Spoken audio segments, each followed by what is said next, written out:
personnel.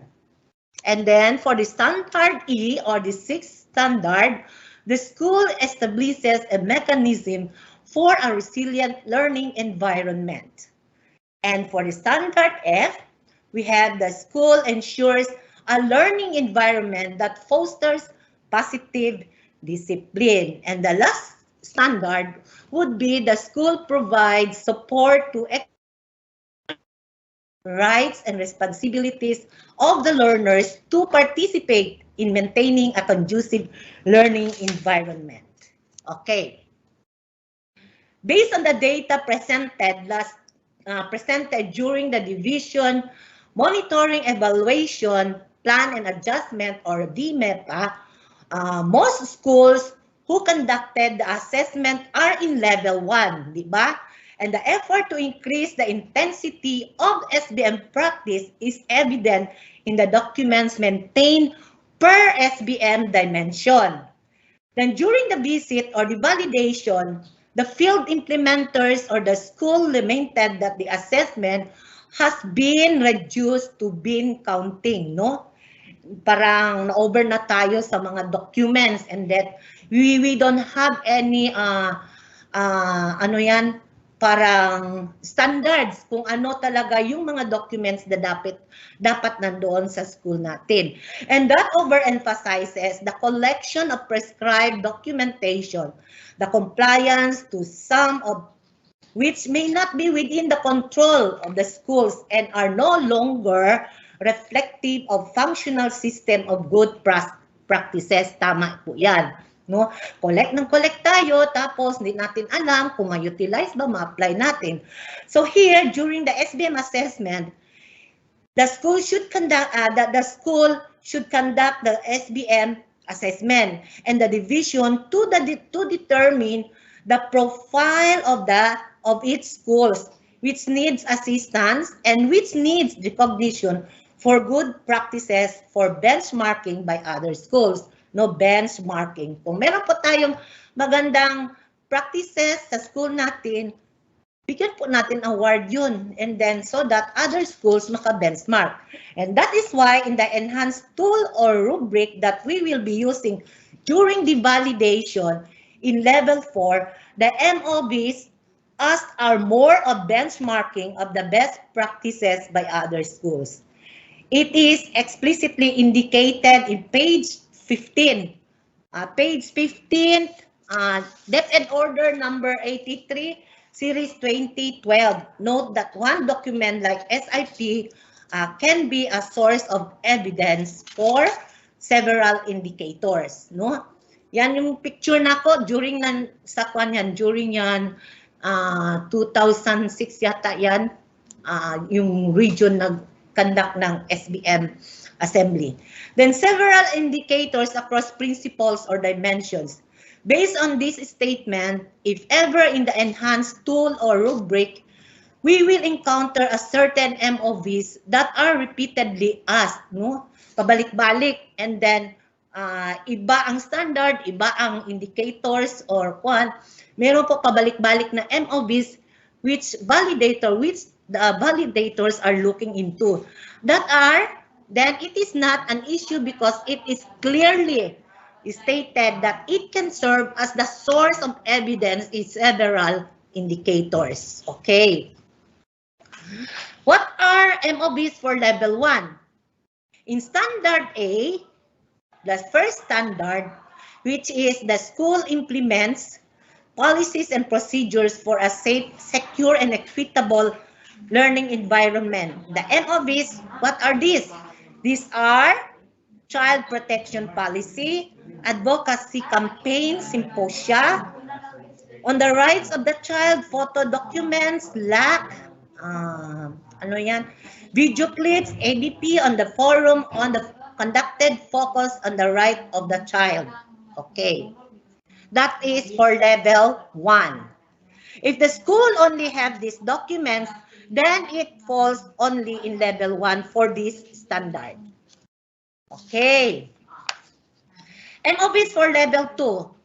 Implementation record of child protection policy, report on SLAC, documents on the conduct of parenting seminar, and child protection manual. Meaning the school shall present the documents in level 1 plus these documents, then its level will be elevated to level 2 for standard A. So, yung level 1 na documents plus the level 2 documents, kung present yan lahat, the school can be elevated to level 2. Okay. MOVs for level 3. These are record of participation of stakeholders in the implementation of policies and procedures, attendance on Slack, minutes of the meeting orientation, conference on child protection, policy, proof of attendance. Okay. Excuse me. For level 3, the MOVs mentioned for this level shall then be added to the documents presented from level 1 and level 2. Meaning, if the school had presented all MOVs from level 1 and 2 plus the documents for level 3, then the school level of practice for this standard shall then be elevated to level 3. Okay. And for MOVs for level 4, we have the benchmark by other schools, SOSA or the State of the School Address, CSG, or ano ba yan, CSG? Hello? Am I heard? Hello? Yes po, ma'am. Okay. CG and curriculum guide man yata yan and teacher's guide focusing on child's right. Then copy of materials designed made by the teachers. Then MOA or MOA for school to school partnership using the intervention. If the school may present these factual documents in addition to the documents mentioned in level 1, 2, and 3, then congratulations because this school can be rated level 4 in this standard. You see, kung kompleto pa ang school, pwede na siya mag-level up to level 4. No? Okay. And the content in this slide contains the summary na ni siya of MOVs in the standard A, ranging from level 1 to level 4. It is very clear that as the level increases, it requires calling out of more intensified evidence to prove that the school really implements policies, procedures for safe, secure, and equitable learning environment. Okay. For standard B, ano ba yung standard B? Let us move forward. The school promotes inclusive learning environment. Ano ba yung inclusive learning environment, no? Okay, here are the MOVs. Copy of policies and procedures of inclusive education. Kung baga itong inclusive education, yung SPED, IPED, yung alive, yun po yung mga inclusive education. Ano po yung mga normative references natin dito? Yung mga Philippine Constitution natin, Article 14, Section 1 and 2, yung free education, yung enhanced basic governance of basic education, yung kindergarten, marami po tayong mga references. So, excuse me. And if school can present only this document, then it falls under level 1 for standard B. Okay.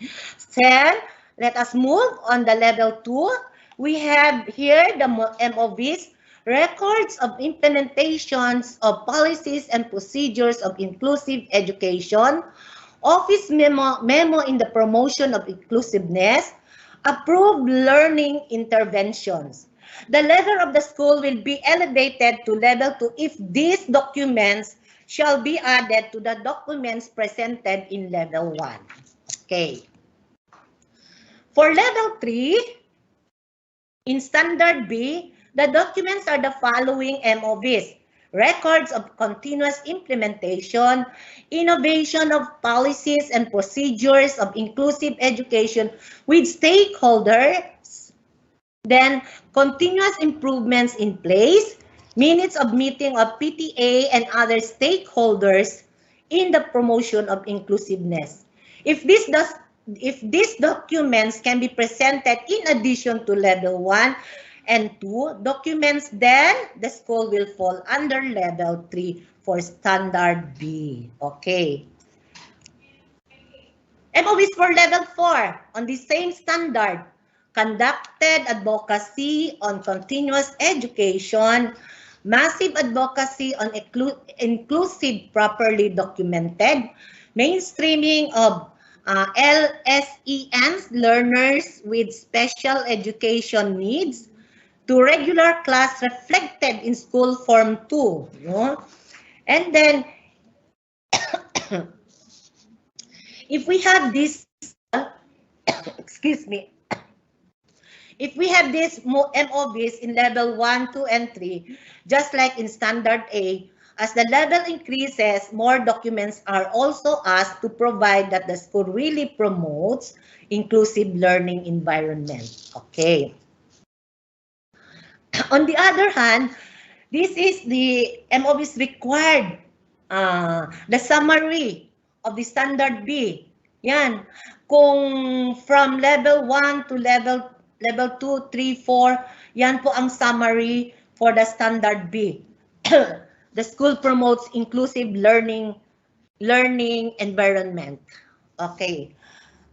And then, looking into the standard C, which is the school ensures efficient management of physical and IT-enabled learning. Excuse me. Here are the MOBs for level 1. Inventory of IT-enabled equipment, DLL or DLP, yung daily lesson lab or daily lesson plan. And then, moving on to level 2, records of utilization, same strategic interventions, highlighting ICT integration, and then documents should be added. Yung level 1 should be added to level 2 so that in that particular standard, pwede na ang school mag-level 2. Okay. For level 3, we have these following MOVs. Management plan of IT-enabled learning facilities, minutes of meeting, focus group discussion with proof of attendance on IT-enabled learning. Okay. For level 4, benchmark, of course. Lahat ng level 4 parang benchmarking na lahat ang naandoon. And then, we have this benchmark management of physical and IT-enabled learning facilities, MOA or Memorandum of Agreement School-to-School Partnership. Okay. MOBs for level 4, ito po, kung makukuha yan nila lahat from level 1 to level 2, of course, ang gamay na lang ikompleto nila sa level 4. Okay. The contents, again, the summary of the standard C on the school ensures efficient management of physical enabled, just like in the previous standards. The degree of intensity of the documents increases as the level of practice in this standard also increases. This is to find out if the school really ensures efficient management of physical and IT-enabled learning structures. Okay. Let us call out now the MOBs asked for standard D. Ano pong standard D? The school ensures learning environment that fosters health and well-being of learners and school personnel. For level 1, we have here the following MOVs. Policies and procedures on learning and environment for well-being of learners and school personnel, school-based feeding program, gulayan sa paaralan, barkada kontra droga, schools clubbing. If the school will have only these documents, then its level, these standards is in level 1 only. Okay. What about MOBs for level 2? We have the record of implementation of policies, reports on SBFP, GSP, BKD, and clubbing with narrative reports. These documents shall be added to the documents listed in level 1 to elevate the level of the school to level 2. Okay. Then for level 3, MOBs, record of implementation, policies and procedures with stakeholders, minutes, di gina mawala ang minutes, no? Minutes of meeting, focus group discussion with proof of attendance on SBFP, BKD, and clubbing with proof of attendance. For level 4, we have the records of advocacy. The school's best practices is frequently benchmarked by other schools with letter, request, and attendance. So kung may gusto mag-benchmark sa ibang school sa inyong school, kailangan meron po silang request letter. And then on the actual activity during the benchmarking, prepare your attendance. Kaya yan po ang hahanapin. Okay. These are the summary. These are the summary. The MOVs from level 1 to 4 in standard D. The same process in previous standards. These documents shall be asked by the validators since this will serve as evidence that the school certainly ensures learning environment that fosters health and well-being of learners and school personnel. Okay. We will now proceed to Standard E. Ano po itong Standard E? The school establishes a mechanism for a resilient learning environment. The means of verification for level 1, copies of DRRM policies, office memorandum on the composition of incident command system structure. No, meron kayong report, kailangan ano po yung mga incident, no? Okay, the calendar of activities for school DRRM. Okay. For level 2, we have the following mga artifacts dito. Records of implementations, DRRM plan, advocacy materials, posted in strategic places in the school, conducts quarterly drill with documentation. Okay. As the school would want to elevate their level of practice to level 3 in standard E, these documents shall then be added to the documents listed in level 1 and 2. The level 3, we have report of DRRM activities with stakeholders, minutes of meeting, focus group discussion in conducting earthquake, tsunami, fire, drill with proofs of attendance. Okay. To make the school's level of practice for standard E be elevated to level 4, the school shall add these documents: the evidence of safe school environment, the school's best practices is frequently benchmarked by other schools with letter requests and attendance. Okay. These are the list of documents for standard E ranging from level 1 to level 4. If the school can present all this, then definitely its level of practice for standard E is in level 4. Meaning the school have established a mechanism for resilient learning environment. Okay. For standard F, ano po yung standard F? The school ensures a learning environment that fosters private discipline. What are the MOVs? The Child Protection Policy, Office Memorandum on the composition of members of Child Protection Committee, Child Protection Policy Manual, Child Protection Committee, Student Handbook on Student Discipline, Minutes of Meeting of CPC. Having these documents be presented during the validation will make the school fall under level 1. Okay. For level 2, we have the following MOVs. Records of implementation of positive discipline. Log plan and metrics highlighting topics for PDET. Ano ba yan, PDET? Professional Development Education Training ba yan? Or positive discipline in everything teaching?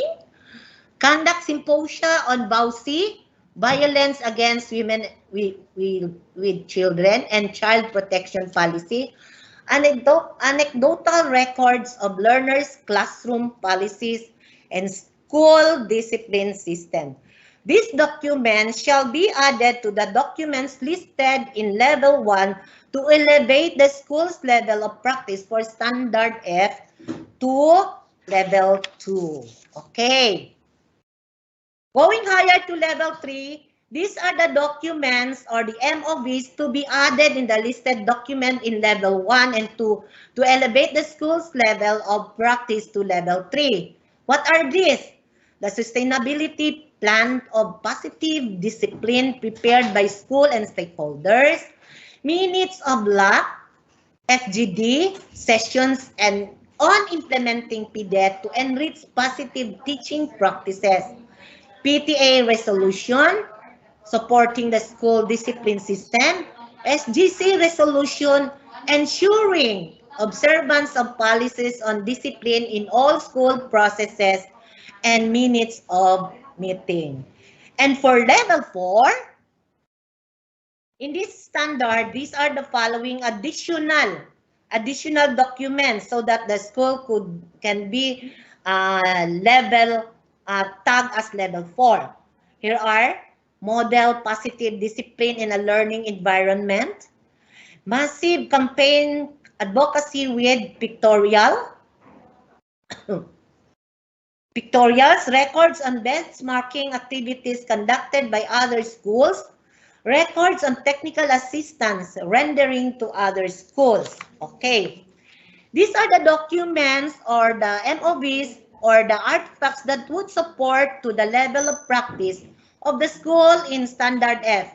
Having all this in the file would mean that the school ensures learning environment that fosters positive discipline. Okay. Finally, for standard G, the school provides support to exercise rights and responsibilities of the learners to participate in maintaining a conducive learning environment. These are the MOVs or documents for level 1. Organization of SSG or Supreme Student Government and Supreme Pupil Government. Government ba yan? G? Organization of clubs and other school organizations. Functions of SSG officers, class officers in maintaining learning environment. SPG, SSG officers, club officers, duties and responsibilities of officers. Of course, kung meron tayong mga officers, kailangan meron mga terms of reference or the duties and responsibilities, no? Bawat officer. Okay. To elevate the school's level of practice into level 2, these documents or artifacts shall added to the documents presented in level 1. DepEd order on students' organization, plan of different organization, bylaws of clubs and organization in the school, programs and projects and activities related to conducive learning environment be manned by SSG as the student governing body with office memorandum, minutes of meetings, copies of resolutions, project work plan and budget metrics on pupil student-led activities and activity proposals. Okay. For level 3 in this standard, these are the documents to prepare in addition to the documents listed in level 1 and level 2. What are these? A monitoring and evaluation tools and result on the conduct of PPAs by the school and stakeholders. minutes of meeting, FGD, focus group discussion for feedback, and M&E mechanism with proof of attendance, activity completion reports, M&E report on pupil student-led activities. Okay. Am I heard? Wala? Am I heard? Yes, kaminaw ko. Okay, thank you. Sister. And then, for the level 3, we have here the following MOVs. Monitoring and evaluation, tools and result and the conduct of, ay, tapos na ito Okay, next level. Ito po, level 4. On the other hand, these documents shall be added to the document listed in level 1, 2, and 3 respectively. What are these? Records of benchmarking by other schools. The school's best practices are frequently benchmarked by other schools with letter requests and attendance. Activity proposals on cluster district level activities. Then another one is the documentation on cluster district level activities. These are the summary of MOV's documents for standard G. Just like the other standards, the documents increase its intensity level as the level of school practice also increases.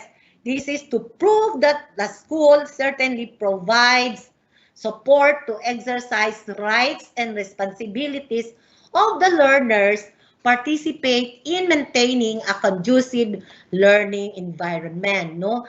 Lahat ng level yan gidiscuss na nako ang unsay mga MOVs. Okay. Before reaching the finishing line of my task this afternoon, allow me to share this meaningful saying from a famous Aristotle, as he said, and I quote, "Excellence is an art won by training and habituation. We do not act rightly because we have virtue or excellence, but we rather have those because we have acted rightly. We are what we repeatedly do. Excellence then is not an act but a habit." Okay. I'd like to thank my team members for this particular standard. Teres Angeli M. Camacho, Lynn M. Camacho, Bernadette R. Gulben, Erwin Cabanlit, Manuel Shan, and Romarate. That brings me to the end of my presentation. I am Zenaida Escobar Mago saying goodbye, thank you, and mabuhay tayong lahat. Okay, bye.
Excuse me, nakamute. Ano naman gender and development, ang pag-uusapan na naman yan ay about gay, about lesbian, no, about male, female, and all, no. So yan talaga ang madaling pumasok sa ating isipan when we hear about gender and development, but it's not that. Ang gusto kong ipaabot sa atin ngayon, lalong-lalo na tayo po ay mga God advocates, no? Hindi lang po yung mga teachers, mas lalong-lalo na po yung mga PSDS, school heads, PICDs. Kasi po, tayo po ang nagmamaneuver ng ating district, ng ating mga teachers. So, gender and development. Ano pong ibig sabihin ng development? Development ng mga babae, ng mga lalaki, ng gay, ng LGBT. So, ang ibig sabihin po nito, na ang mga babae at ang mga lalaki lahat po ay kasali po sa development ng ating country, no? So, mandates of gender and development. Ang GAD po, ang gender and development po ay hindi po ibig sabihin na ano lang naman yan, integration lang ng lahat ng learning areas, no? Integration ng lahat ng subject at it only takes a few minutes. So, baka po may isa sa atin na hindi po siniseryoso yung gender, yung implementation ng gender and development. Gusto ko pong ipaalala sa atin na ang GAD po is a law, no? It's not just a law in our country, but it's an international law. So, the international mandate, no? It's an international mandate. This Beijing Platform for Action, what is this all about? Ano po ba itong Beijing Platform of Action? Alam niyo po, itong session natin ngayon ay na-discuss ko na po ito sa some of the teachers, especially kindergarten teachers, ESP teachers, no? Ayan. Tapos ko na po itong naibahagi sa kanila. At mas lalo akong natutuwa ngayon dahil ang kaharap ko, ang dito kasama sa platform ay mga district supervisors, PICD at saka school heads, no? At coordinators ng SBM. So, ito po talaga ang napaka-importanting platform para sa akin dahil kayo po ay aking katuwang sa pag-i-implement po nito. So, what is this Beijing Platform for Action? No? This is a landmark document for advancing rights of women and gender equality worldwide. So hindi lang po sa Pagadian City, sa Zamboanga, Luzon at Pilipinas, but it's a worldwide. Agreed during the 4th World Conference of Women or on Women in 1995. It aimed po to advance the goals of equality, development, and peace for all women everywhere in the interest of humanity. And in this Beijing platform also, in this convergence, napapag-usapan po nito or ina-uphold po nito ang CEDAW. What is this CEDAW mean? CEDAW is an international bill of rights for women. Ang ibig sabihin po nito, Convention on the Elimination of All Forms of Discrimination Against Women. All forms of discrimination, not just one aspect, not just one form, but all forms of discrimination. No? Discrimination of para po sa ating mga kababaihan. Baka po sabihin niyo, bakit lang po ba ang pinag-uusapan ni Ma'am Gay ay laging pabor sa mga babae? Hindi po yun ang ibig sabihin ng GAD. Hindi po yun ang ibig sabihin ng Women's Month celebration. Bakit po ba lagi na lang mga babae? Bakit po ba kaming mga lalaki? Wala po ba kaming rights? Meron. Kaya nga, ang ibig sabihin po natin dito ay hindi lang po yung mga babae, kundi po mga lalaki at mga babae, tayo po ay merong equal rights and tayo po, malalaki, mababae, malesbian or gay, tayo pong lahat ay may ambag para po sa development ng ating country, no, ng ating locality. So as I have said, Beijing Platform of Action upholds CEDAW. CEDAW is a convention on the elimination of all forms of elimination, all forms of discrimination against women. Bakit po ba kasali ang Pilipinas nito? Alam niyo po ba na ang Pilipinas ay nag-attend dito? Member po ang Pilipinas dito sa Beijing Platform, nag-attend po sa SIDAW. Marami tayong organizations international, no? Meron tayong United Nations, meron tayong ASEAN, Association of Southeast Asian Nations, meron ding APEC, no? ASEAN Pacific or Asia Pacific Economic Corporation, and International Monetary Fund Forum, my World Trade Organization, my Beijing Platform of 1995. So, ang Beijing Platform po, as I have said, to advance the rights of women. So, bakit po ba mahilig ang Pilipinas na sumali sa mga organizations international? Why? Because we are a developing country. No? Malayong-malayo pa po tayo. Hindi tayo katulad sa Amerika, sa United Kingdom, na advance na po ang implementation nila ng gender and development. And we, in the Philippines, here in the Philippines, we are malayong-malayo po tayo. Kaya sumali tayo sa mga international organizations. And one of these is this Beijing Platform. So, and the Philippines sign and accept and commit, no, to undertake a series of measures to end discrimination against women in all forms. So ang Pilipinas, during the convention, pumirma, nag-accept, and commit themselves to undertake a series of measures to end discrimination against women in all forms, no, during this convention. At paano naman ito mai-implement? Paano ito matutupad ang pinirmahan ng Pilipinas sa International Bill of Rights for Women? Paano naman ito matutupad? So, ang Pilipinas merong national mandates. Meron tayong international mandates, kaya nga nag-create ang Pilipinas ng national mandates. Ang national mandates po nito ng Pilipinas ay naaayon sa ating konstitusyon. No? 1987 Philippine Constitution of Section 14, Article 2. What is this all about? The state recognizes the role of women in nation building. See? Hindi lang po ang mga kalalakihan, kundi merong role, no, ang mga kababaihan in the development, in building our nation. Aside, that's one of the national mandates. Aside from the 1987 Philippine Constitution, meron pong RA 7192 of 1992. This is the WID. No? Women in Development and Nation Building Act. So what is this? Government agencies shall ensure women benefit equally and participate directly in all development programs and projects. Napansin niyo po ba na bawat or lahat ng mga activities ng division, lahat ng training ng division sa lahat ng learning areas, pasok po ang gender and development? We are having now an orientation on the SBM. Andito rin naman ang GAD.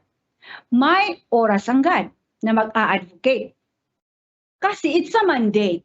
It's a law na hindi natin pwedeng takasan. Hindi natin pwedeng ipagwalang bahala. Kaya, expected din ito na hindi lang kami rito, kayo din sa inyong district, kayo rin sa inyong school at sa inyong classroom, sa kanilang mga classroom, meron ding implementation ng gender and development because it's a law. It's a mandate. We have basis on this, no? Government agencies shall ensure women benefit equally and participate directly in all development programs. So, try to imagine what are the programs, what are the activities and projects in our district, in our school that we need to consider and we need to include this program in all activities, in all undertakings that we will have in our school and in our district. Government agencies review on policies and programs. Policies and programs in the crafting, in the enhancement of our SIP, and in our AIP. We should have a percentage, no, in the implementation of this gender and development. Another mandate, it's an Executive Order 273 of 1995, approving and adopting the Philippine Plan for Gender Responsive Development. Gender Responsive Development. So, we are encouraged to have a gender responsive school, gender responsive classroom. So, when we speak of gender responsive school, all the facilities, all the amenities, the activities, our plans should be gender sensitive. No? So serve as the main vehicle for implementing the Beijing Platform for Action. Outlines the policies, strategies, programs, and projects the government must adopt to enable women to participate in the benefit from the national development. In mind, women should participate, women should be involved in the activities, in the plan, and in our policies. No? Ayan naman palagi ang mga lalaki. So, let us also hear the voice of our women. Another is directs all government agencies and local levels to institutionalize GAD efforts by incorporating GAD concerns in planning, in programming, and budgeting process. GAD mainstreaming. What is this GAD mainstreaming? As we all know, our goal is to have equality. Equality of men and women. So, our gender equality, no? Gender equality as the goal. Gender mainstreaming as the strategy. No? Gender mainstreaming or GAD mainstreaming is the major global strategy for ensuring that the government process to achieve the vision of a gender-responsive society where women and men equally contribute to the benefit from development. It is a process of gender mainstreaming necessitates the transformation of institutional structure, culture, and practices wherein gender concerns become central instead of remaining as peripheral issues and concerns. What is this, or what is the mainstream? Mainstream is an interrelated set of dominant ideas, values, practices, institutions, and organizations that determine who gets what. Ano ang makukuha niya? Paano ito niya makukuha sa isang organization, sa isang activity? And the ideas and practices with the mainstream tend to reflect and reinforce each other and thus provide a rationale for any given allocation of societal resources and opportunities. Equal ang kaniyang allocation, or kung hindi siya equal, sino ang mas nangangailangan? For example, in the distribution of our materials in our school that is funded by OOE, it's not all the time that we should allocate the materials or the funds to our teachers equally. Why? Because may mga teacher din, meron tayong kasama sa school na hindi niya kailangan ng isang material na yan. Iba ang kanyang pangangailangan. So, hindi po lahat ng oras na equal ang ating ibibigay, equal ang bagay na ibibigay natin sa kanya. So, depende sa pangangailangan ng isang teacher, ng isang kasama po natin.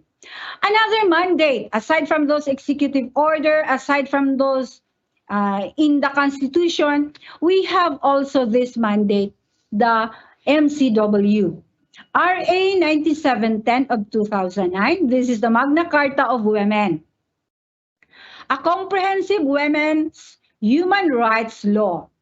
No? A comprehensive women human rights law that seeks to eliminate discrimination against women by recognizing, protecting, fulfilling, and promoting the rights of Filipino women, especially to those in the marginalized sectors. Rights of women guaranteed under the Magna Carta for Women. All rights in the Philippine Constitution. Yan, na-mention ko na kanina. Then, non-discrimination in employment in the field of military. Kaya nga, nakikita na po natin na may mga babae tayong pulis, may mga babae tayong sundalo. And not only the participation of women in the military and police and other similar services like security guard, no? Not only their participation, but equal rights. Meaning, kung may promotion, meron din. Kung anong benefits pong meron ang mga lalaki, ganun din po ang benefits na matatanggap ng mga kababaihan in this sector.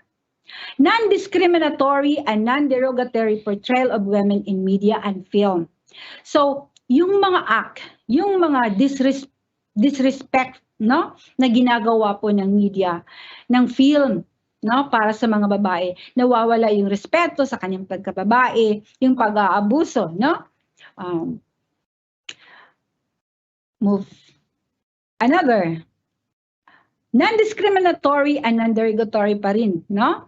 Portrayal of women in media and film to raise the consciousness of the general public in recognizing of women in family, community, and the society through the strategic use of mass media. What are these non-derogable rights? Right to life. No? May napansin tayo na kahit mga babae, no? Barato na lang kaayo, no? May mga babae na pinapatay, may mga babae na hindi ka panipaniwala na babae, pinatay, na babae, inaabuso. So, ayan po, right to life. We should not only mga babae, not only mga lalaki, but as long as there is life. Kahit buhay nga ng aso, pinapahalagahan natin yan. Di ba? Buhay ng bawat isa, nirerespeto po natin yan. Bakit po ba kailangan natin itong ipasok ang gender and development sa lahat ng learning areas, sa mga activities, sa mga plans and projects ng school, ng district. Bakit po ba sa isang school dapat magkakaroon tayo ng advocacy? Bakit po ba kailangan may symposium, ma-virtual or ma-face-to-face para po may awareness? May awareness na ang bawat isa ay may right, no? Na dapat i-protect, not only mga babae, not only mga lalaki, lahat po, no? Respect is the password.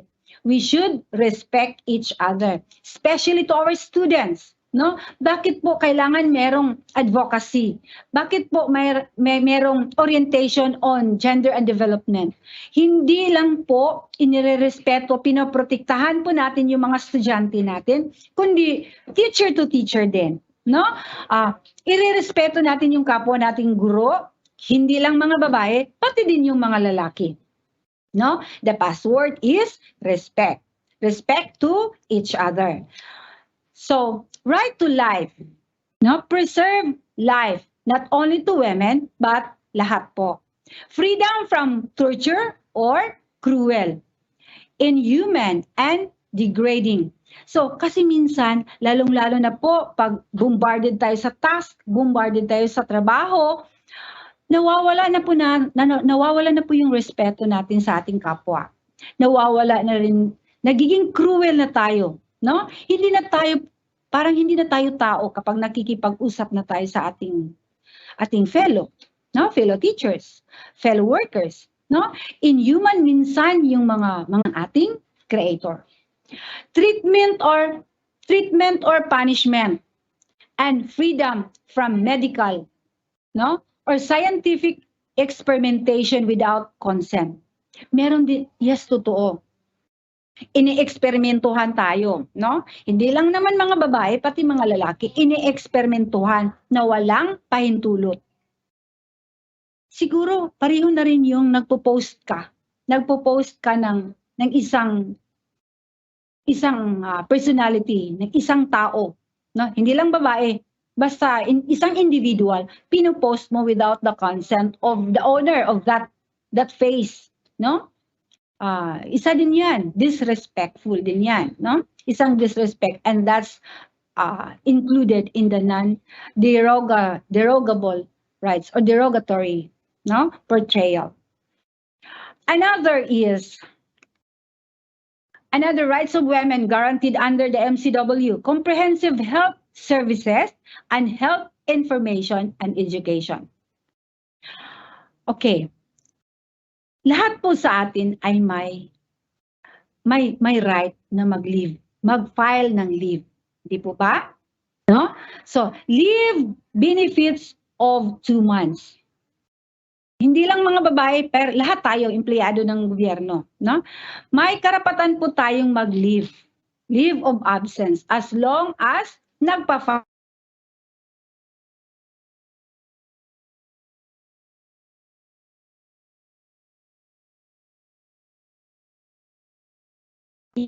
leave benefits for 2 months with full pay based on gross monthly compensation for women employees who undergo surgery caused by gynecological disorders. Yung mga babae na may complain, nagpapa-opera kaya about their gynecological disorders. Ano yun? It's about the ovary, no? May complain, may operation, surgery in the ovary. So we have 2 months with full pay based on gross monthly compensation.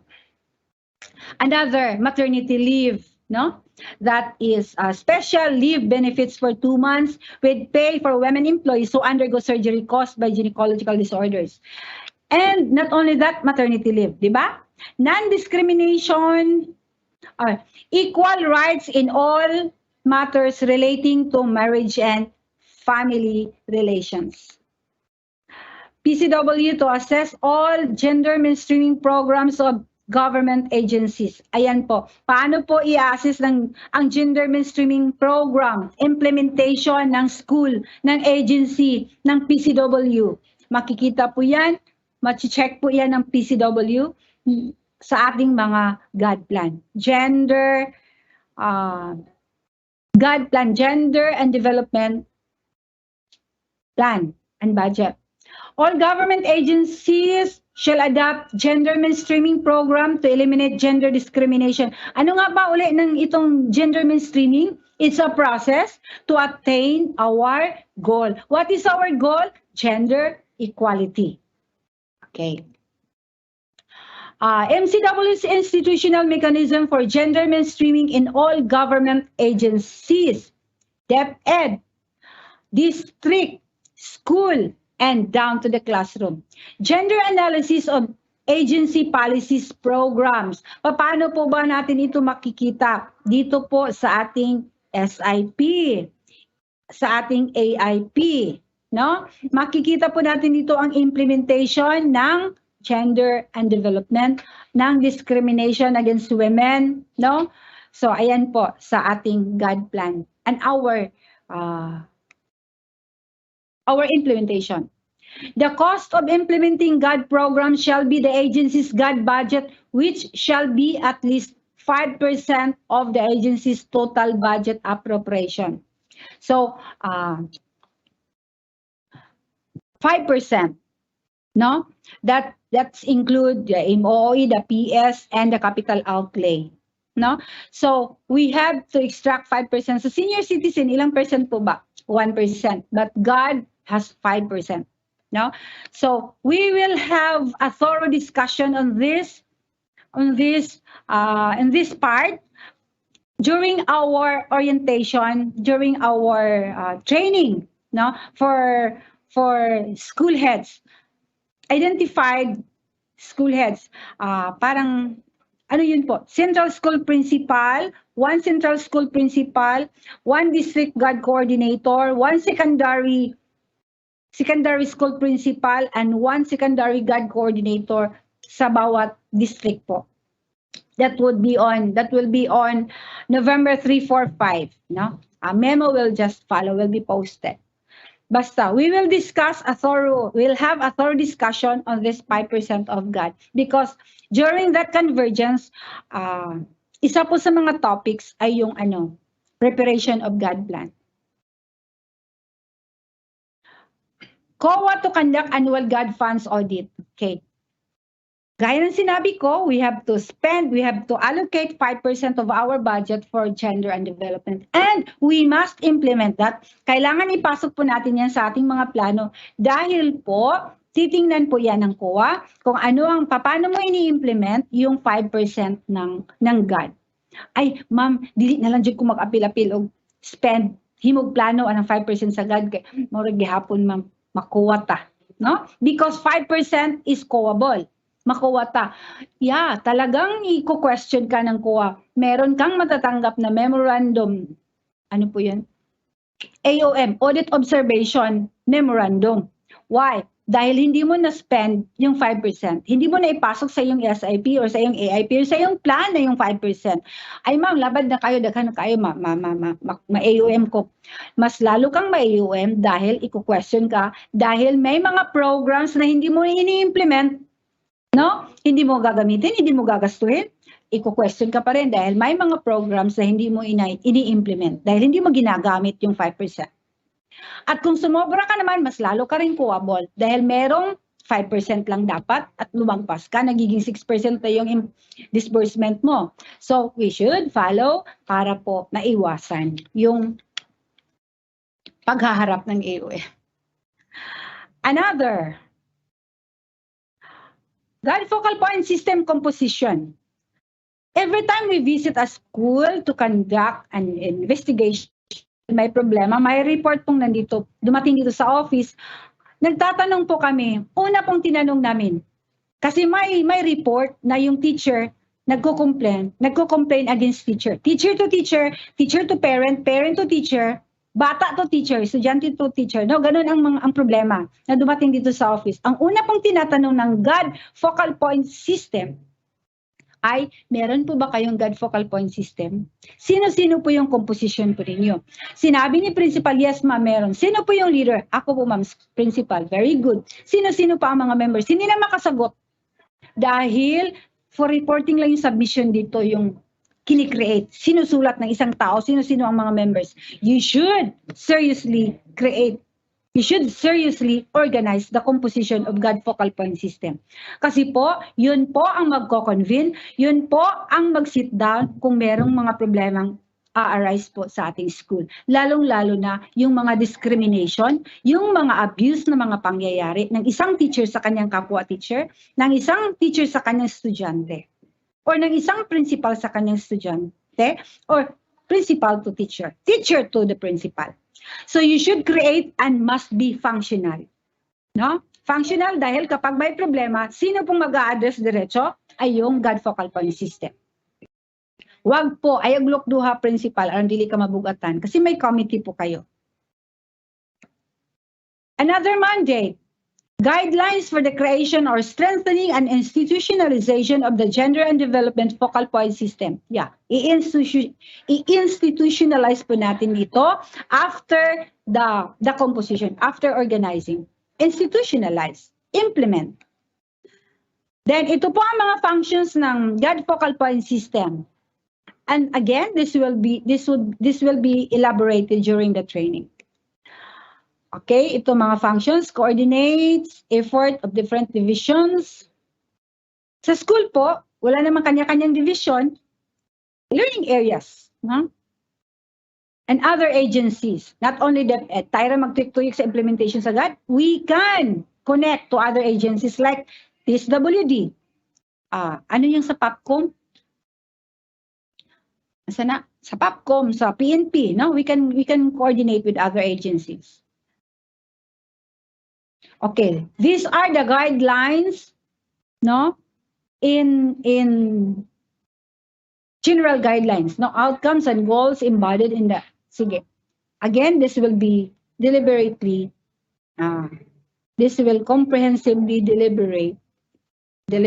during the training.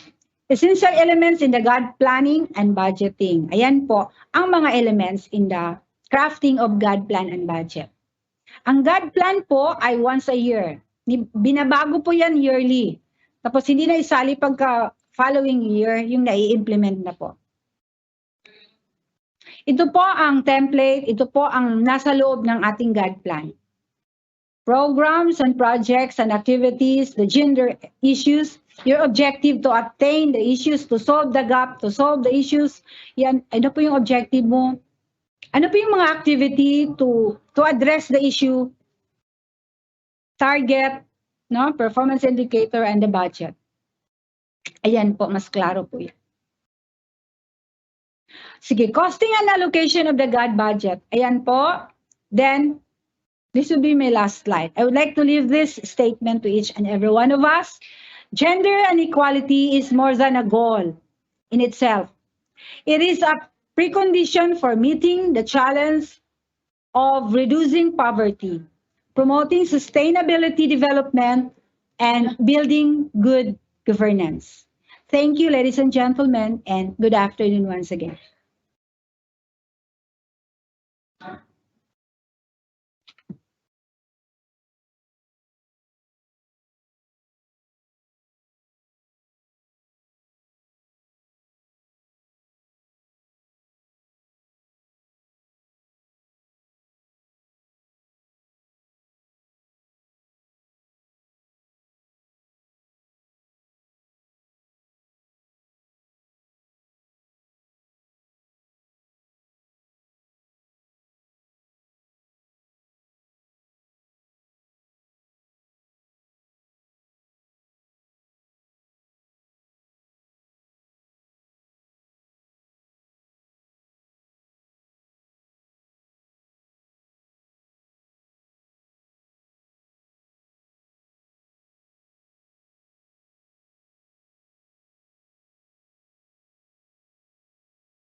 Thank you so much, Ma'am Gay Asugas Abduhan, for explaining to us GAD-related topics.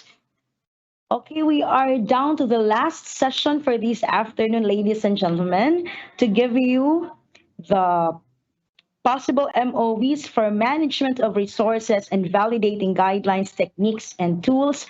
I give you once again our ASDS, Dr. Romeo M. Daligtig. Sir, take it away.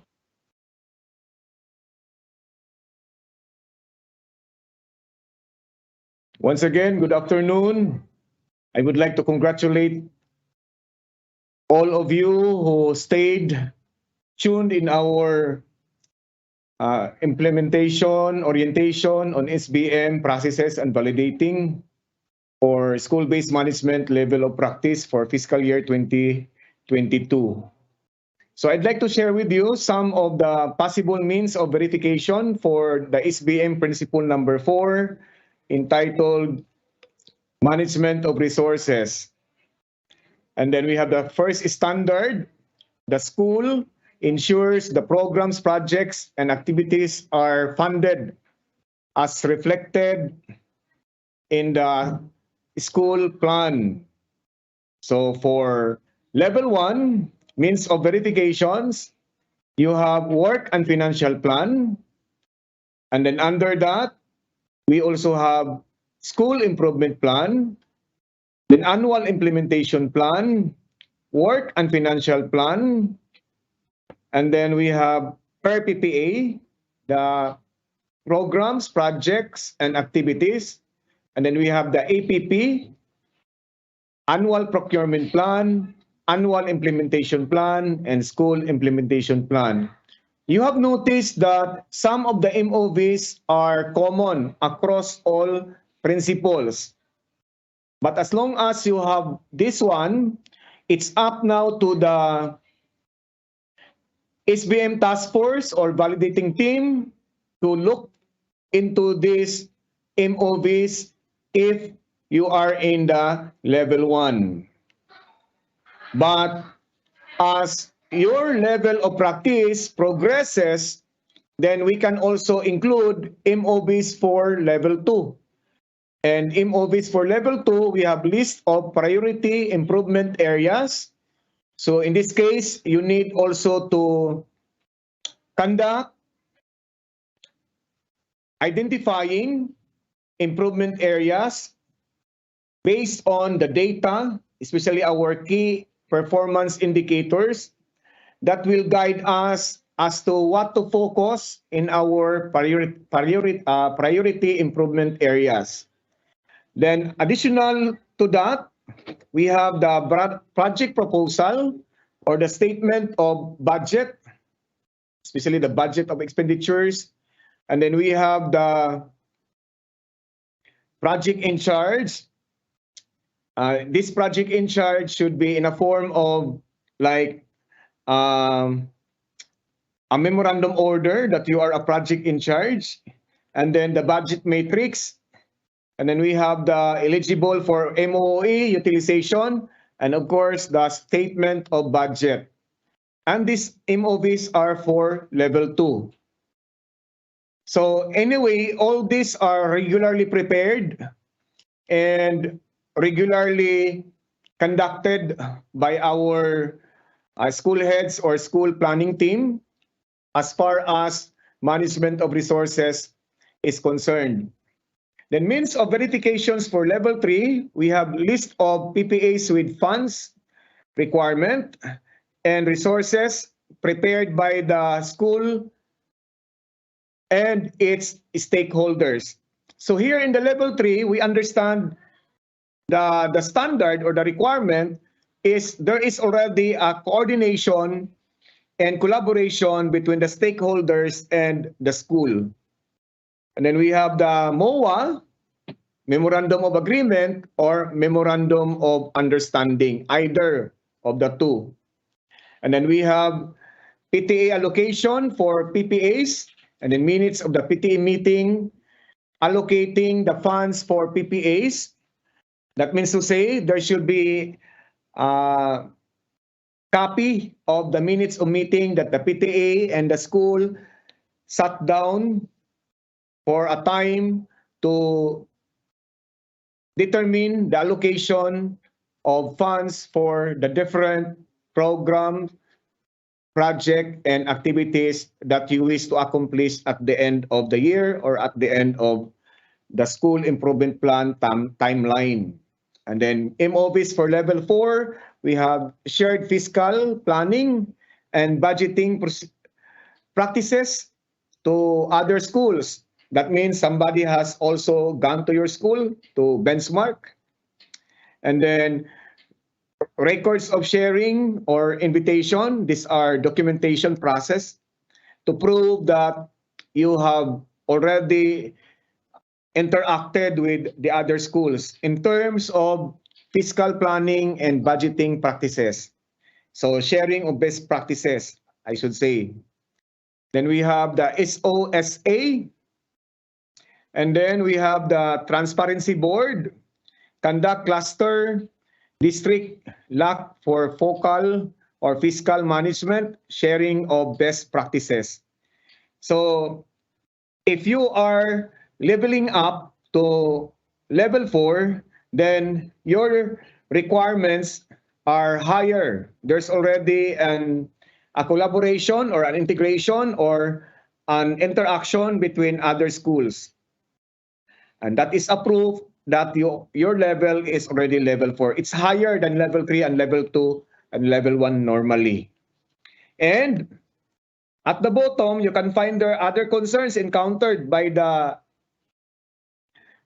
assessor with the assessee, and then noted or notable discussion points. So these are all about standard A under the fourth principle of SBM, or the fourth dimension, management of resources. And then the next one, the school ensures that procurement activities are within the approved plan and law. So this is now under auditing, budgeting, accounting, and auditing rules and regulations. So the possible MOVs for level 1, this is evident implementation of Republic Act 9184. This is Government Procurement Reforms Act, RA 9184. And then if you have the RA 9184 manual, so that will be already rated as level 1. By the presence of the manual alone, that's already a guarantee that you are in the level 1 with the composition of the bids and awards committee members, secretariat, and technical working group. And of course, the school order of the BAC. So all this should be in place for you to have level 1, level 1 practice of the SBM. And then for level 2, we have approved annual procurement plan. So if the MOVs are repeated from one dimension to the other, so it will make your job easy because the MOV, all the principles or dimensions under school-based management practices. And then we have work and financial plan, but before that, we also have procurement management plan. So we have work and financial plan, PPMP, APP, SIP. DepEd is also a department of so many acronyms. And I know with your familiarity of these acronyms, it's easy to prepare and it's easy to do all these requirements under MOVs for level 2. And then we have EPP, SIP, and APP. So these are about PP, no? These are about PP of the school. So plan. And then MOVs for level 3, organization of the BAC. So granting that you already have the organization of the bids and awards committee. And then the scheduled timetable for procurement of goods and services and other procurement items for procurement. And then we have the SOB and the National Expenditures Program, the NEP, and of course the Transparency Board. Then MOVs for level 4, we have records of sharing within community and community of schools, so more than one school. And then Transparency Board, and then you have the minutes of the meeting. So it should be copy of the minutes of the meeting. So these are all under standard 2 for management of resources dimension. So what is new here is only the implementation of RA 9184. And then standard C, the school funds are disbursed and utilized in accordance to accounting and auditing rules and regulations. So we have the first row, disbursement. So it will include monthly cash program or school operations budget or SOB, schools operations budget. And then utilization records about to meet the utilization of funds. So if you are already 100% or not yet 100% because you still have about to meet the utilization of funds. And then I think these are all familiar to you. So MOBs for level 1 would include also the Basic Education Form 3. So these are the MOBs for level 1. I know school heads are familiar to this kind of reports, templates. MOBs for level 2, records of disbursement, utilization records, meeting the minimum utilization of funds, and then BA Form 5. And then we have MOBs for level 3, disbursement communicated to stakeholders, how payment is done and how payment was done. And then records of school and stakeholders and involvement of disbursement and full utilization of funds. And then you have the basic education report. And then MOBs for level 4, records of sharing, effective ways of disbursement, and record of sharing under utilization, record of sharing, effective disbursement and utilization, and stakeholders awards and recognition. Okay, so this is standard C of our fourth dimension.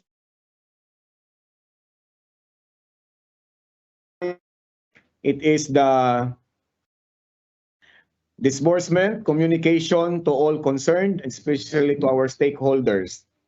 So it's all about reporting of disbursement and utilization.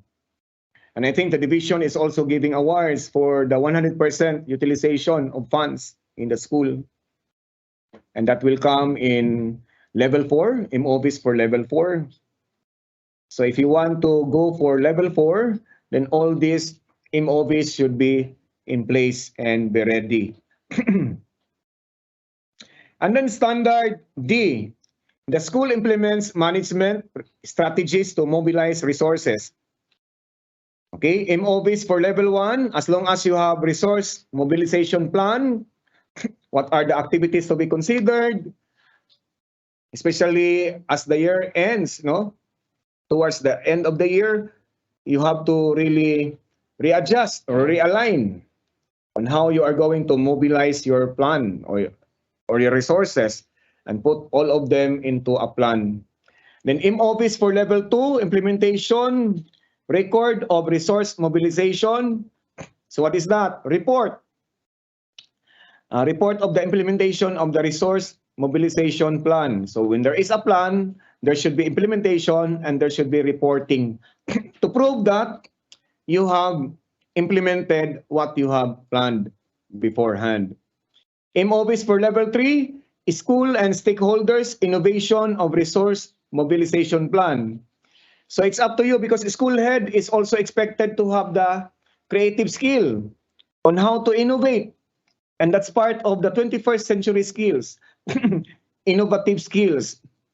So this is very important in level 3. And then level 4, sharing of record or sharing record of resource mobilization practices. So just especially report. So this is needed in level 4. So all in all, these are the MOBs for level 4, and then MOBs for level 3, MOBs for level 2, and MOBs for level 1. So what we only need, what's new here is the resource mobilization plan. As to the template, I know principals, school heads, you have this template already. But if you don't have the template, if you do not have the template yet, you can just contact the Office for Technical Assistance. And then standard E, the school ensures that assets are properly managed and fully utilized. So MOBs for level 1, you have inventory of assets. So you have that. Your supply officer perhaps in your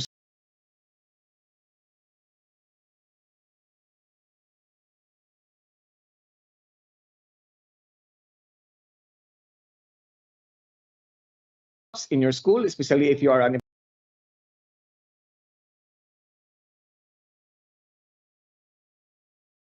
implementing unit. You have this copy and copy of asset management policy. So as long as you have this copy, you already have level 1. So very simple. But if you aspire for level 2, you need to prepare record of asset management and utilization. So this is a kind of report that you have assets intact, in place, and ready for use anytime the school head or the school teaching and non-teaching personnel would like to use these assets in the school. MOBs for level 3, asset management plan prepared with stakeholders. So a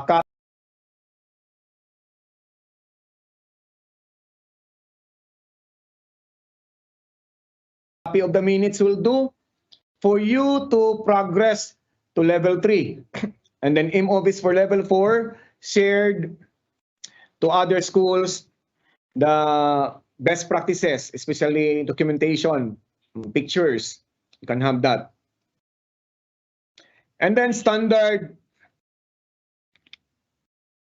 F, the school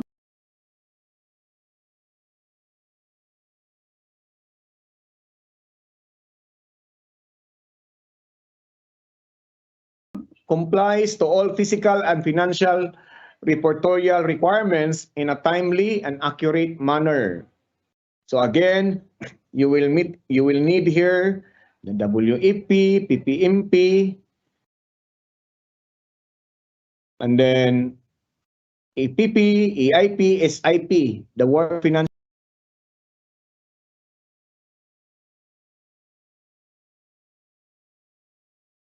PP, EIP, SIP, the work financial plan, program procurement management plan, annual procurement plan, annual implementation plan, and school implementation plan. So all these plans should be together and to be intact so that you will have the level 1. Financial and physical report should be intact also. And then you have the SARO, the sub-ARO, and then the NCA. Records of the utilization, and then priority program, project, and activities. Anyway, all this can be captured in all your plans that you are to prepare. And as a school head for a long time, you know already how to prepare for this, and you know already what to do for this one. And then MOVs for level 2, this is more complicated because you have the disbursement voucher, the CDR, the LDDAP, ADA, the bank proof list, and the bank statements. Okay? So there is already an interaction between the office, accounting office of the division and the school, and of course with the bank processing and transaction. And then you must have to make sure that 75% of the allocated funds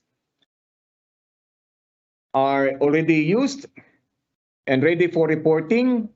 And then the core processes aligned to the ARTA, the Anti-Red Tape Act, the Citizens Charter. You must also have to familiarize this Citizens Charter so that you will also be guided as to the timeline or the time requirement to deliver the services to our client. Then MOVs for level 3, implementation report communicated. So it should be communicated in the form of memorandum so that when teachers are also interviewed and asked by our validator, they can also answer the question. Liquidation report, LR, posted in the transparency board so that the teachers will also be informed as to the whereabouts of the funds. Okay? Then at the end of the fiscal year, 100% of the allocated funds are fully utilized and liquidated. So sometimes you cannot receive your new funds because you have unliquidated cash advances. And then year-end financial report, and then the minutes of the focus group discussion sessions on innovative practice with proof of attendance. So of course, minutes of the meeting, minutes of the discussion or the session should be also submitted. And then MOVs for level 4, improvement plan based on the report. And then benchmarking documents, shared best practices, and memorandum of agreement of school-to-school partnership, especially for a small school to be a partner of the big school, or a big school to be the tutor of the small school. And that should be the usual arrangement, because the big school is also expected to share their best practices to small schools, so that the small school will also be improved. Because if you will not also share what is best for you in that school, God will not bless you. So sharing of best practices should be always a best practice in the DepEd. Okay, so we have how many standards all in all? A, B, C, D, E, F, 6 standards under management of resources. So as to the forms and the templates, you can just contact our Budget and Finance Office of the Division of Zamboanga del Sur, Department of Education. For some clarification, if you are a new school head, you can always ask technical assistance from the division, especially on forms like the school operations budget or statement of budget, a simple description of the SOB. You can always contact any one of us here in the division office. But you can direct your concern to our Budget and Finance Office or Budget and Accounting Office if your concern is about financial matters. So these are the possible MOVs, but rest assured, if we have some updated guidelines from the region to the division and to the school, rest assured that we will always immediately communicate, disseminate, and release these updated guidelines, especially on the identification of means of verifications. If there are changes, we will always communicate them to you as soon as possible. So don't worry about your confusions. Don't worry about your anxiety on this validation of school-based management level of practice, because the division of Zamboanga del Sur Department of Education would always be there to help you, because our responsibility is to provide technical assistance. So my assurance is that if there are any changes from the regional office as to the validation mechanism, the MOVs, guidelines, and others, we will communicate them all to you as soon as possible. That's our promise of the division office to our school heads, to our district supervisors and principals in charge of the district, and to our school SBM coordinators. So from time to time, we will be updating you if there are new guidelines, updated guidelines from the regional office. Then we are always here to provide technical assistance. And we are just a call or text away from the school and the school heads. So these are the existing guidelines on MOE and expanded guidelines on MOE in the time of pandemic. So I will just let you read this one, and the existing, I know you have already mastered all of this. I think what's new is the expanded guideline on MOE, and of course the note below that you need to submit your liquidation report of what you received in the prior years, in the prior months, to avoid problems on liquidation, so that you can receive your cash advance, MOE, or any other funds on time when you visit the division office. So to all of you, my dear school heads, be ready because our dream is to increase the number of SBM Level 3 schools. So don't worry because we are always here to support you. And in case you need something that is within our capacity, then we would be glad to offer as far as technical assistance is concerned. So God bless everyone. Keep safe and stay healthy. Maintain physical distancing to avoid COVID. So God bless you all. Kathleen and Brian.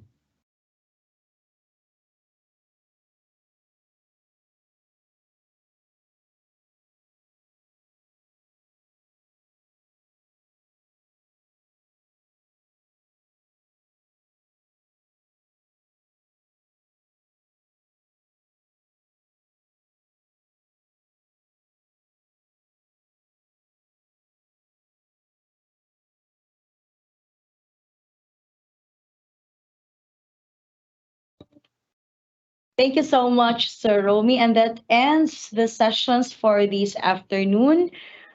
We are now ready for the open forum. But before anything else, I would like to give you my partner for some announcements. Go, take it away, Brian.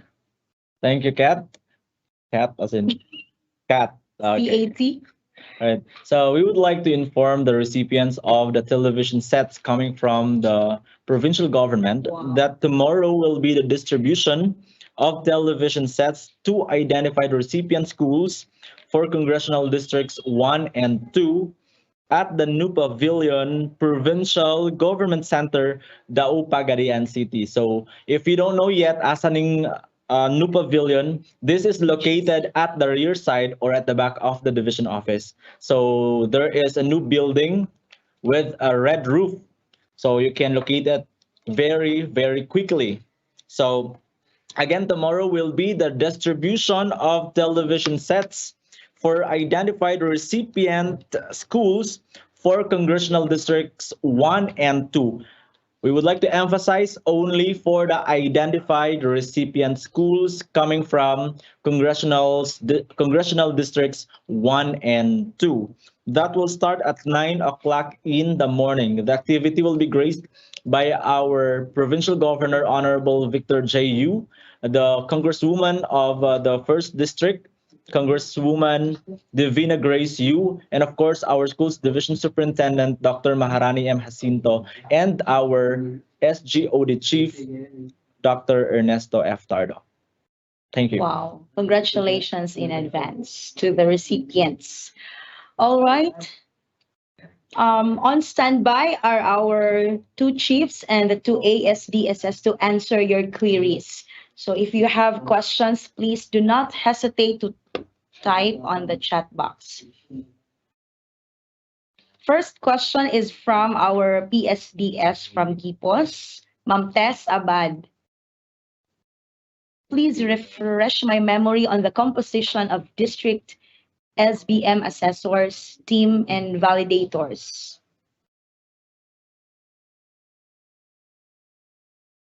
Anybody from our top management who wants to answer the question?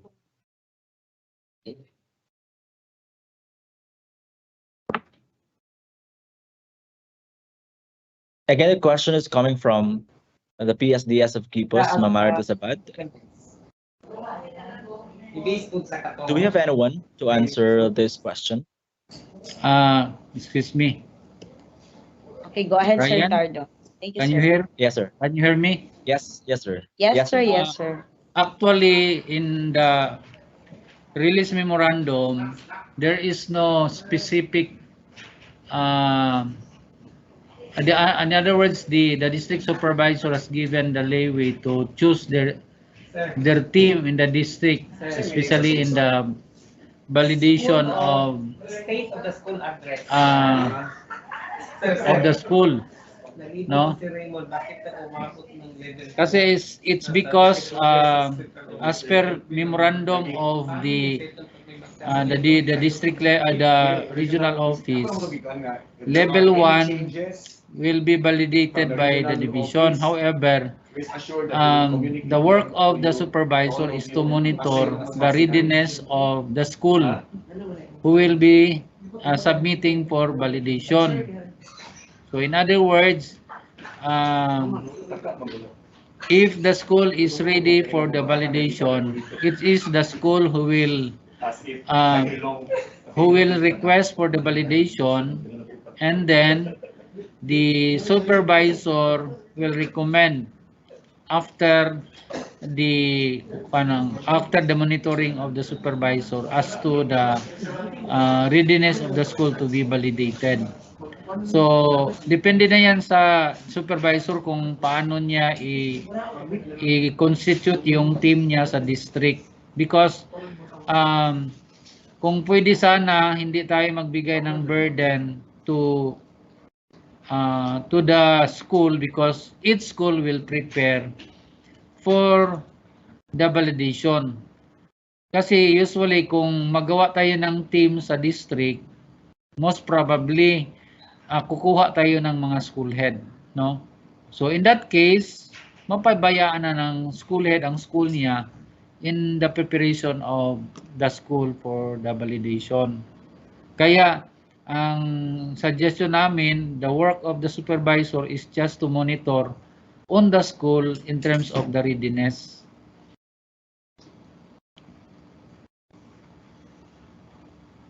Okay, sir. Thank you so much, Sir Tardo. I think it was the query was answered clearly. Another question still from Ma'am Tess. Yung trainings po ba regardless of number of days and the level where the trainings are conducted?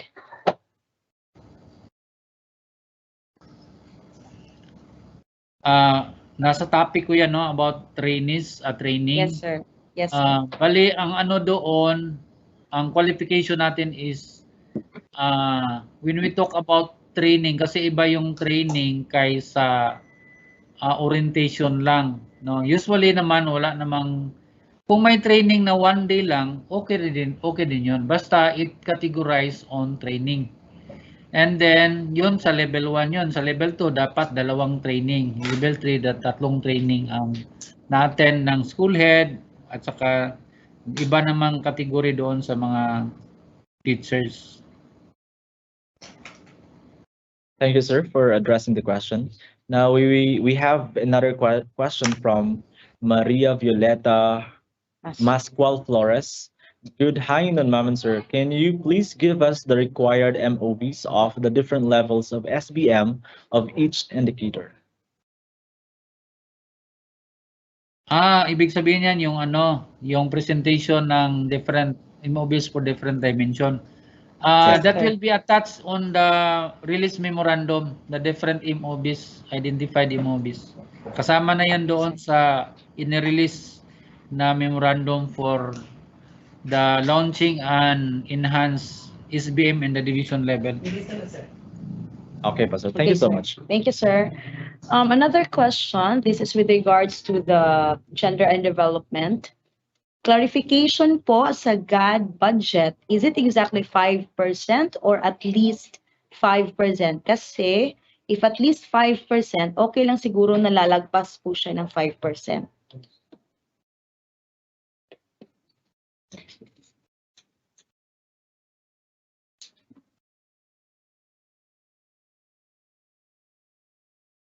Okay, do we have anybody to answer the query about the budget for GAD? Is it exactly 5% or it is at least 5%? Because they're concerned if the term is at least 5%, they're allowed to utilize more than 5%. Sir? Actually naman ang GAD is, ang limit, ang ano doon, required is 5%. However, if you have more than 5% that you can put that into GAD program, at saka hindi masacrifice yung ibang program, okay lang din. Okay, sir. Kasi ang Okay, cut-off sir. niyan is 5%. Okay, Pero I believe, kung lalampas man yan ng 5%, hindi naabot ng 10% kasi ang daming program na dapat pandingan din. Opo. Okay, so we have heard it very clearly that you're allowed for as long as it does not compromise the funding of other programs in your respective schools. Exactly. All right, let's proceed to the next question. All right, so at the moment we don't have any more questions in our teams and scanning in the YouTube channel. There is no question also raised. Again, before we give you the closing remarks, we would like to inform you again for tomorrow's distribution because this is actually very important and we are asked by our planning officer and our SEPs in PR, planning and research, that we would like to inform over and over again all the recipient schools for tomorrow's distribution of television sets courtesy of the provincial government. If you are one of the recipient schools, please come at 9 o'clock in the morning tomorrow or early at the 9 o'clock at the back of the division office. May building po tayo sa likod, new building with a red roof. You can identify that one, the new pavilion located at Daupagadian City. So please be here earlier than 9 o'clock so that you can claim your TV sets coming from the provincial government. And this activity is graced by our provincial governor, Honorable Victor J.U., and our congresswoman from the 1st District, Honorable Divina Grace Yu, of course, with our superintendent and the SGOD chief. Recipients should come, or else we will become the instant recipients of the television. Yeah, and all we know about the television, malaki po. That was Wow. like 55 inches or I don't know. Basta, Thank you so you really have to come because this is for the benefit of your schools. So napakagandang early Christmas gift po for your schools. All right. For the ways forward, we would like to give you our Assistant Schools Division Superintendent, Sir Raymond M. Salvador, for this part, the ways forward. Sir?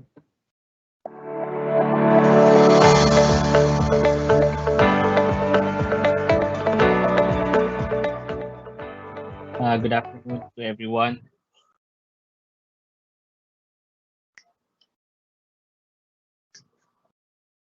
Good afternoon to our schools division superintendent, Dr. Maharani Jacinto, to ASDS Romeo Daligdig, to our two chiefs, Dr. Juliet Magallanes of the CID and Dr. Ernesto Tardo of the SGOD, to all our education program supervisors, to our PSDSS and BICDs, to our training management team, headed by the SBM coordinator of the division, and all the members. Good afternoon. I hope I can be heard loud and clear. Okay, silence means it's okay. I'd like to thank everyone for your participation, for all the 160 plus attendees of this capacity building on the implementation of school-based management. If we are to go back to history, exactly 10 years by next year, 2022, SBM has been in place in our department. The SBM is a tool and a mechanism for all of us to ensure that we are doing what is expected of us, both physical and the fiscal side of the delivery of education. Many of us have been in the service for older than SBM practice, but it's sad to note that some of us, we have taken SBM practice for granted. And it's understandable because with the number of demand works that is expected of us as school managers, as school leaders, sometimes we tend to slip up of the best practice that we had during those days. But now it's back because we see that the SPM is vital for us to be able to manage our school well, to provide what is expected of us to provide for our learners and our teachers. Although some are role models, while others needs to be mentored. It is sad to note because that there are still school heads that needs our assistance despite of the different programs that we have. One of the major program that our department has crafted specifically for school head is the school heads development program. And in the school heads development program, SBM is a component of that. I think it's a module of one of the modules in that program. So if you look at it, SBM is an integral part of our management in the school. Personally, when I became a school head, I made sure SBM is in place because it put things in order. Once things are in order, doubts from your colleagues, from the subordinates, from the stakeholders would somehow be eliminated in a way that they can see you are transparent. Because SBM is trying to achieve transparency in all our operations in the school. And if you look at SBM, it is one way for us to showcase as school managers, as team players, teachers, learners, because we involve our SGC, the School Governing Council, the PTA, the SSG, the SPG, the alumni, even other stakeholders to work together for us to achieve our goal. Because we all know the resources that we have sometimes is not enough. There are also limitations from audit laws, from procurement laws that hinder us from achieving our targets and capturing what is written and planned in our work and financial plan. But because of our strong partnership with our stakeholders, we're able to achieve this.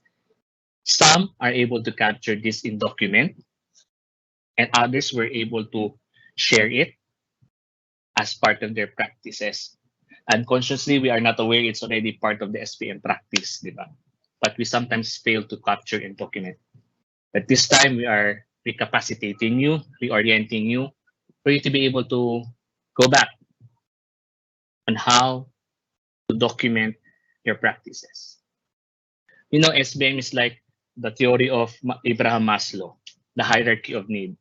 When you reach self-actualization, because you as a school head, you have to actualize, you have to reach that peak in the pyramid, that you are able now to share your practices with others. That is why if you look at many MOVs that our resource person mentioned, one is the schools to school partnership. Because once you're able to actualize that you are now ready, you transcend yourself. You now share what you have to others. And that is why in the school to school, the relationship there, one school is the leader school, while the other school is the partner whom you will mentor. Kaya mataas ang MOV ng school to school. It is pattern per se in the theory of Abraham Maslow. But as leaders of the school, as managers, and as accountable officer of the school, it is now your time to show to us, despite the pandemic, despite of the situation that we're facing, the lockdown, the health protocols that we have, how do you continue to get the support of your stakeholders, the commitment of your parents, and the dedication of your teachers to ensure you will still continue to provide quality, reliable output for our learners. As mentioned this morning by Sir Romeo Dalitig, liberating education. We liberate. When we do SPM, sabi nga nila, you think outside of the box. But my challenge to you, think without the box, because sometimes the box is the problem. You're looking at the box. Maot man di ay niyang box, oy, tangtango na ang box. So how will I think?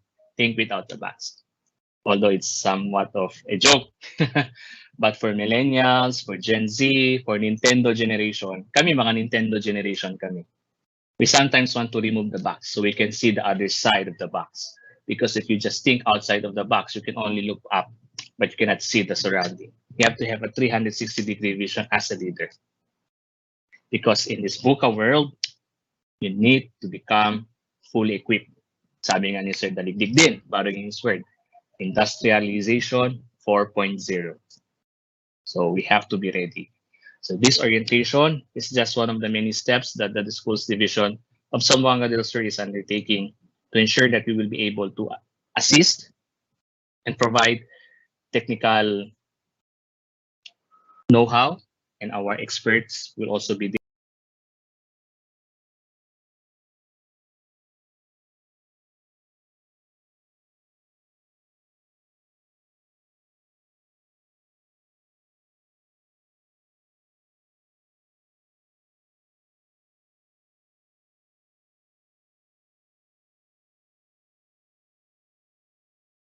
there, both from the top management, from the resource person.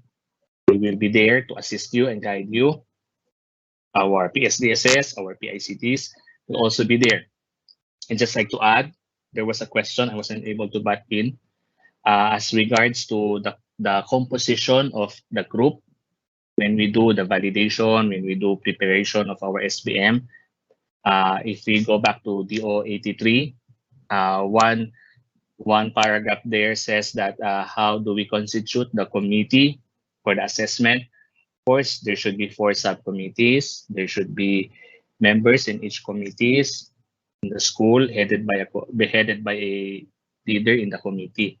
So 4 subcommittees. Of course, the principal being the school head, we have to have your personal secretary who will jot down and take down all the necessary notes. Now, if you're saying, where are we going with this? Bakit binalik si SBM? Kaya nga, ways forward.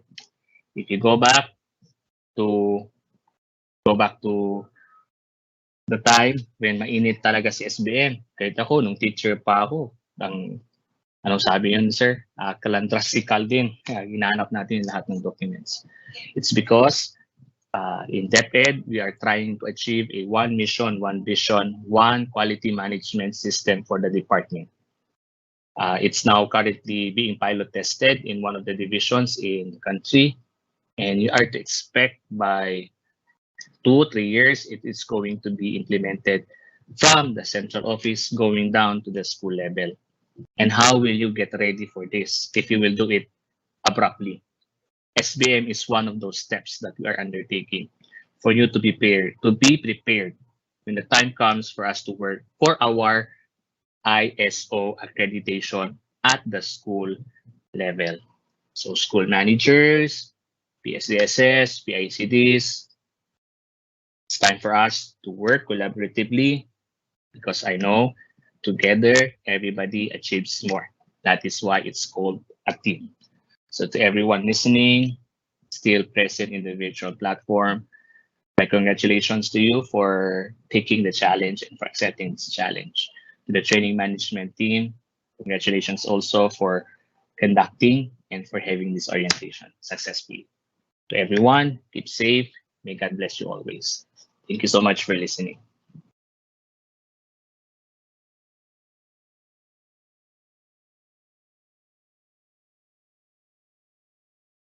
Thank you so much, sir.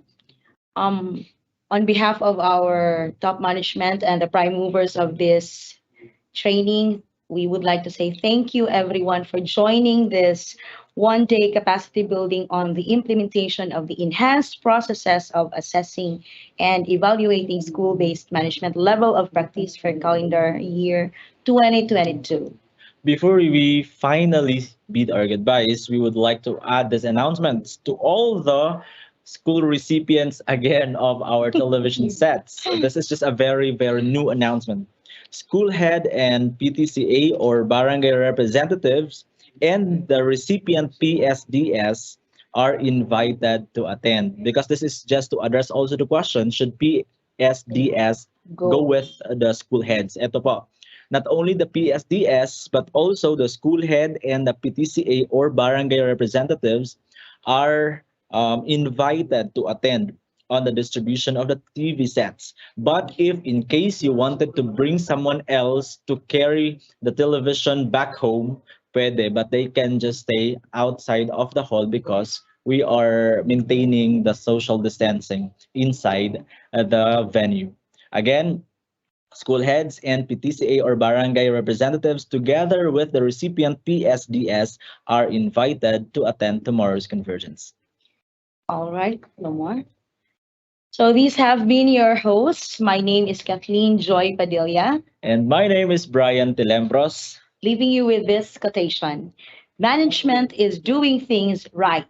And leadership is doing the right things. Good afternoon, and may God God bless everyone.